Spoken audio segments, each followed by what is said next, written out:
3 ദിവസമായി തുടരുന്ന കനത്ത മഴയിൽ ഗുജറാത്തിലെ വിവിധ ജില്ലകളിൽ രൂക്ഷമായ മഴക്കെടുതി. താഴ്ന്ന പ്രദേശങ്ങളിൽ എല്ലാം വെള്ളക്കെട്ട് രൂപപ്പെട്ടു. 10,000-ലധികം പേരെ മാറ്റിപ്പാർപ്പിച്ചു. വഡോദരയിൽ പ്രളയ സമാന സാഹചര്യമാണ്. വിവരങ്ങളുമായി ശ്രീനാഥ് ചന്ദ്രൻ ചേരുന്നുണ്ട് ഇപ്പോൾ മുംബൈയിൽ നിന്ന്. ശ്രീനാഥ്, എത്രത്തോളം ഗുരുതരമാണ് അവിടുത്തെ സ്ഥിതി? ശ്രീനാഥ്,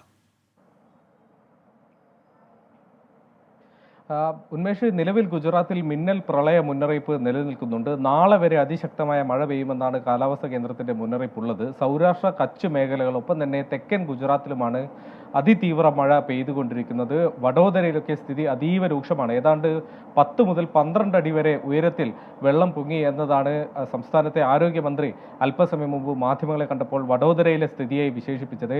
ഇവിടെ നിരവധി മലയാളികളുണ്ട്. മലയാളികളൊക്കെ വലിയ ബുദ്ധിമുട്ട് അനുഭവിക്കുന്നുണ്ട് എന്നതാണ് മനസ്സിലാക്കുന്നത്.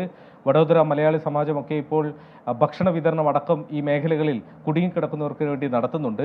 ഈ 10 ഡാമുകളാണ് സംസ്ഥാനത്ത് ആകെ തുറന്നിട്ടുള്ളത്. നദികളെല്ലാം കരകവിഞ്ഞ് ഒഴുകുന്ന അവസ്ഥയുണ്ട്. ജാംനഗറിൽ ഏതാണ്ട് 20 പേരെ എയർഫോഴ്സ് എത്തി എയർലിഫ്റ്റ് ചെയ്ത് കൊണ്ടുപോയി. അതിൽ 9 പേർ വളരെ ചെറിയ കുട്ടികളാണ് എന്ന വിവരവുമുണ്ട്.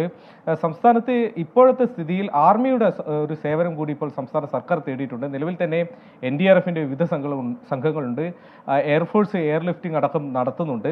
അതോടൊപ്പം SDRFന്റെയും ഒക്കെ സംഘങ്ങളുണ്ട്. അതിന് പുറമെയാണ് ഇപ്പോൾ 6 ജില്ലകളിലേക്ക് ആർമിയുടെ സഹായം കൂടി തേടിയിട്ടുള്ളത്. ശ്രീനാഥ് ചന്ദ്രനാണ് വിവരങ്ങൾ നൽകിയത്.